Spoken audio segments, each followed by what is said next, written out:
Trouble with the ledgers. Shouldn't he be asking Otto for help?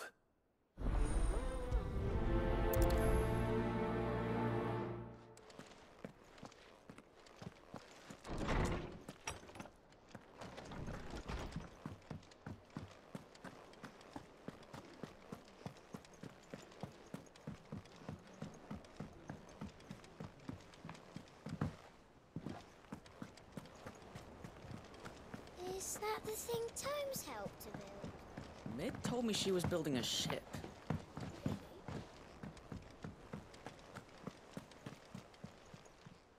Clive, did you get my letter? That's why I'm here. Shh. Otto won't be listening. Is this better? A little. Listen, I've some bad news. It turns out the hideaway may be slightly behind in its payment to certain lenders, and it may be my fault. But I swear to the goddess, I thought I had the numbers square. Sadly, that square turned out to be more of a circle. 0, you might say. I can straighten it out, I swear, but it's going to take some time, and I'm going to need help keeping it from Otto. Bit late for that, I'd say. There you are! What a surprise! So let me get this straight. You forget to pay our lenders what they're due, and instead of coming straight to me, you get Clive to come to you. And I hope he'll dig you out of the hole you've dug for yourself. Clive, the man in charge of the place you've been cheerfully trying to bankrupt. And you thought this was a cunning plan. Why? Well, who needs paying? Oh, just Martha. And the dame. And, well, Lady Karen. But only 500 talents. We owe 3 of our most trusted friends 5 million gil. Each. 5 million each. They lent us the bulk of the money we used to rebuild the hideaway, you see, and, well, I must have made some sort of oversight. Those ledgers were my responsibility, and it was my decision to entrust them to you. This is my fault. Do we have that much to hand? I can always ask my uncle. No, we don't. And no, you won't. We've lightened Lord Rosfield's purse enough. After the king's ransom we had off him, he deserves better than to see our begging bowl. Besides, we'll need to learn to stand on our own if we're gonna make this work. All right. But that doesn't mean you have to shoulder the burden yourself. Is there anything I can do to help?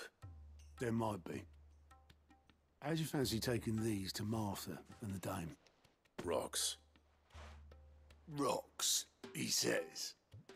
Worth 1,000 talents apiece, these are. A little something Sid and I set aside for when times got lean. And I reckon 15 million in overdue debt probably qualifies. I just hope our associates' eyes are a bit more discerning than yours. I'm sure there will be.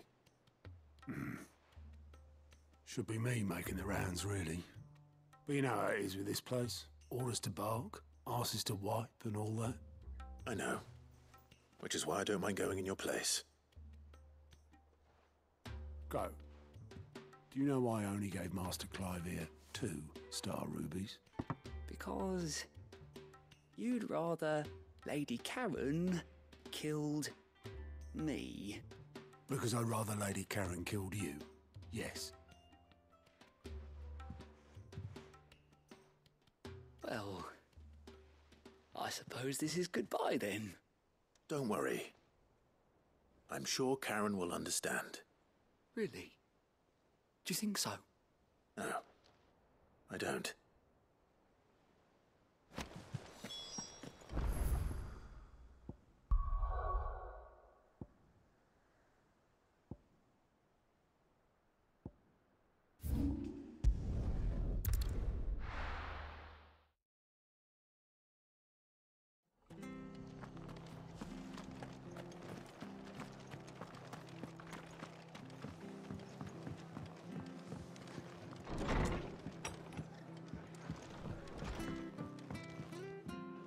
Clive, we weren't expecting you. I wasn't expecting to be here, but it seems we still owe you a considerable amount of coin for your help with our rebuilding efforts. And though I doubt it's what you were expecting, we were hoping you'd take this as payment.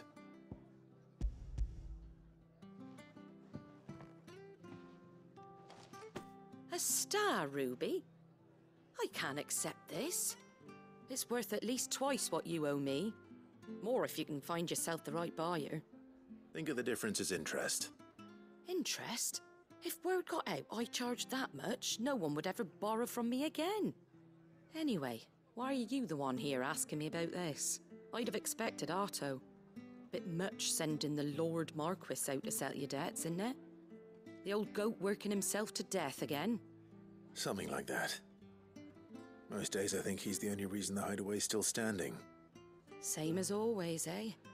Back when the place was nothing but a twinkle in the eye of a recently retired Lord Commander, word is he was the first one Sid reached out to. Probably knew that without his strong arm and level head, the idea would never get off the ground. Sid may have been the face of the hideaway, but Otto's always been the backbone. And when Sid passed away, we were all worried that would be the end of it. That Otto would just give up. His death was hard on everyone. But it must have hit Otto hardest of all. But he didn't give up, did he? Quite the opposite, in fact. If I recall, he was the one who nominated you as Sid's replacement, and rallied the rest around you. I reckon what he saw in Sid, he saw in you too. And don't we all? Doesn't hurt that you're half as stubborn and twice as handsome, neither. That, and you keep good company. I suppose I do.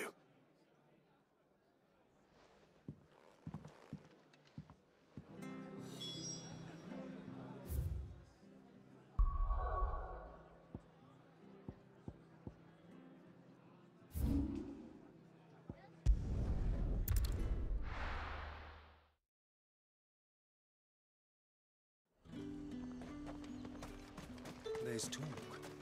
How the hell is anyone supposed to...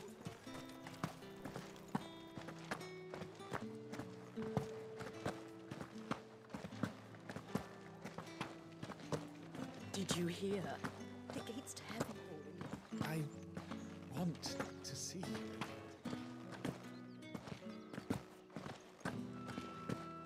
What am I going to do without sweet water and oil of talc? Stop. Milady, I come bearing gifts. Gifts? Whatever is the occasion.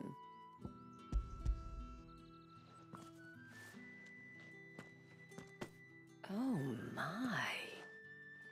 Clive, you really have outdone yourself. Otto asked me to give it to you. To settle the hideaway's debt with the Veil. And to compensate you for the time it took us to do so. You disappoint me, Clive. I thought you might finally be warming to me. Tell Otto he can keep his baubles. I tried to tell him as much the first time around. The man owes me nothing, nor does the hideaway. My contribution to the restoration effort was made freely and willingly. It was the least I could do. You once told me Sid did you a kindness. I'd like to do the same. Please, accept it. For my sake. And for Otto's. For all of us. For all you've done. It is rather fetching, isn't it? Very well.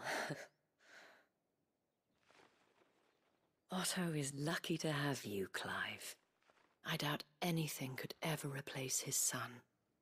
But you and the others at the hideaway are the closest thing he has to family.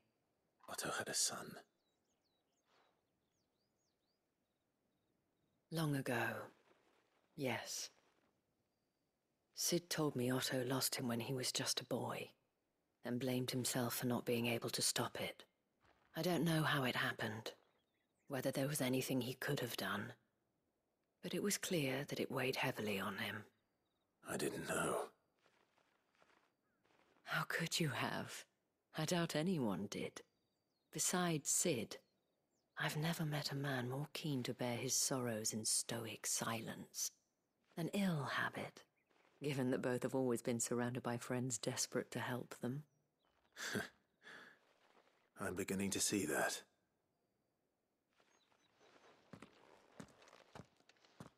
Go will want to know the stones were delivered, if he's still with us.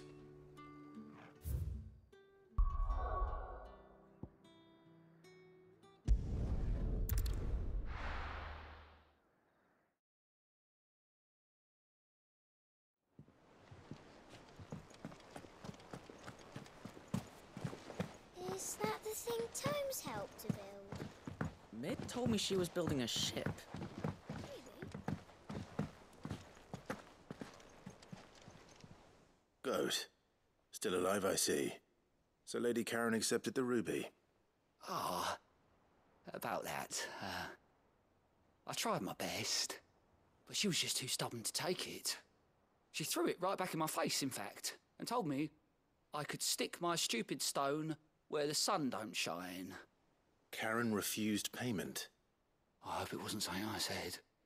I'm sure you were as tactful as ever. Let me see what I can do. Oh, wonderful. I hope you have better luck than I did.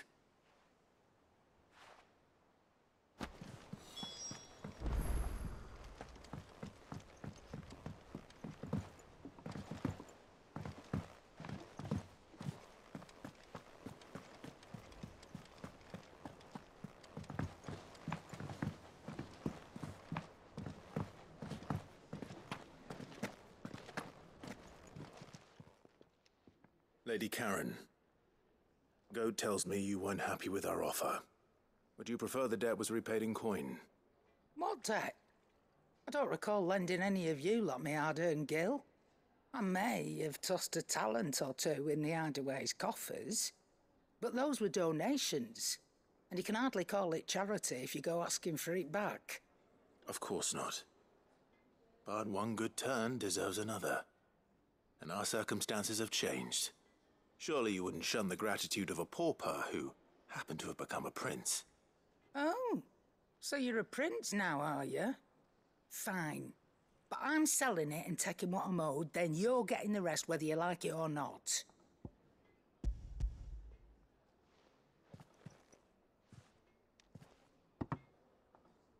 Where'd you even get this? A decent trader might nab 1,000 talents for a star ruby.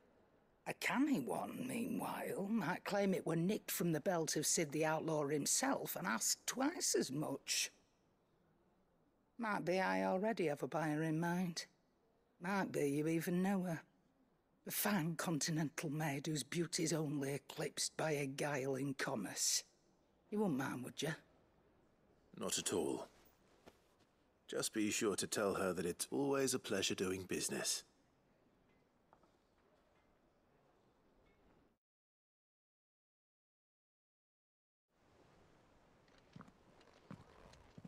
I hear you ended up delivering all 3 stones. Thanks to this lump.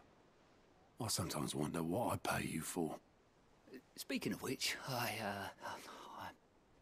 I still haven't been paid last month's wages. Oh, so you remember what's owed to you then? Get your ass behind that disc of yours and don't get up before those ledgers are square. Right away.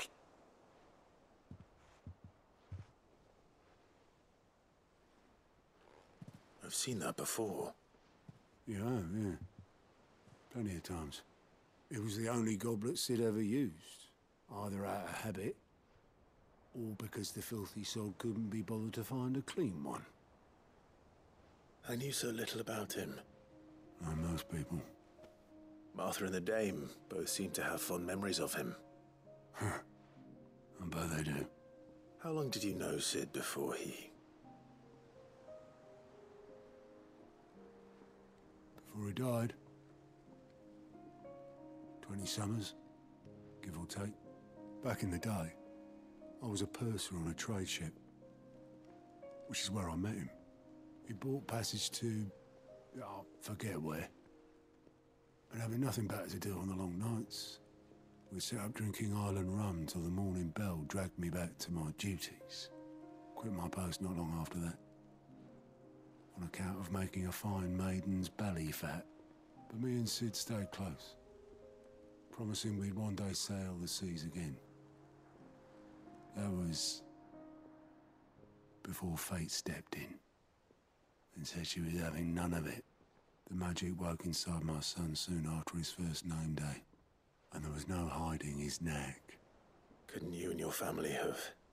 My family were the ones who summoned the constable, wanted the monster taken away. I couldn't turn my back on him, forget what I felt, and I couldn't for the life of me understand how they could. Luckily, Sid was of the same mind as me. It was him who stood beside me when all I wanted was to tear the whole world down. Him who cried for me when I had no tears left of my own. Him who swore he'd do everything he could to stop it from happening again. And he was true to his word, too. Left the Royal Army once and for all. His ranks, his ribbons, gone. Just like that. Threw away everything he had. All to right a wrong that no one else had the courage to face. I knew then I'd follow that man to the ends of the earth.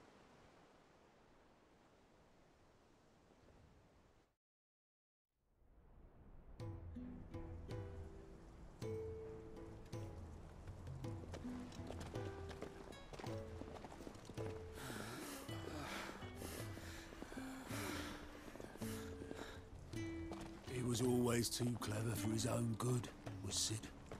Saw the world for what it really was, while the rest of us were content to go along with the lie we were shown. And it can't have been easy, bearing that burden alone.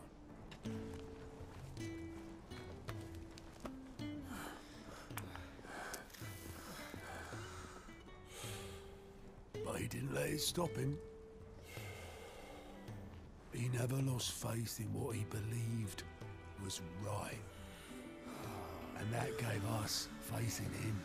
Faith he'd steer us true. So I swore to myself that I'd always be right behind him, ready to catch the stubborn sod, if ever he should fall.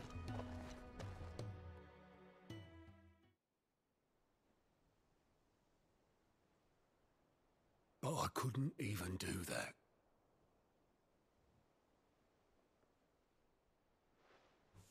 Ignore me. Just the ramblings of a tired old man. Leave that lot.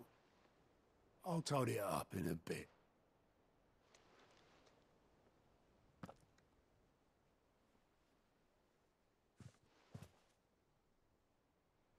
This is Sid's handwriting.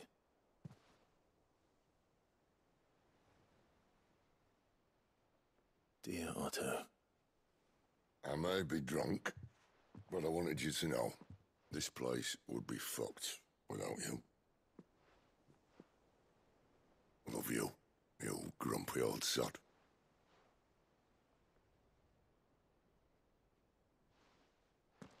This note. What about it? Sid was right. Without you, we'd all be lost.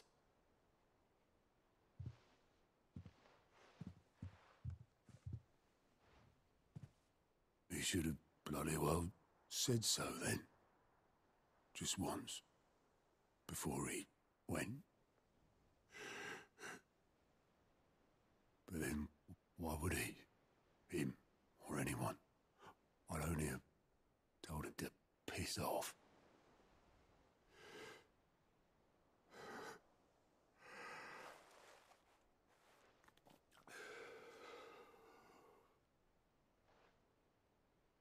You're wrong, though. Both of you.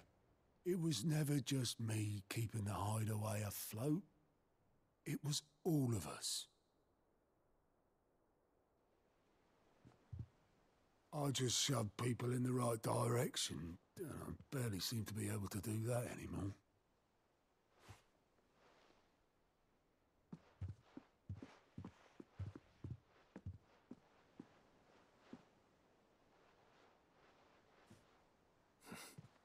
Would you rather goat at the helm? Well, maybe I've got a few more years left in me. I'm going to hold you to that, Otto. Before you go, Sid would have wanted you to have this. But that's... This'll do me just fine.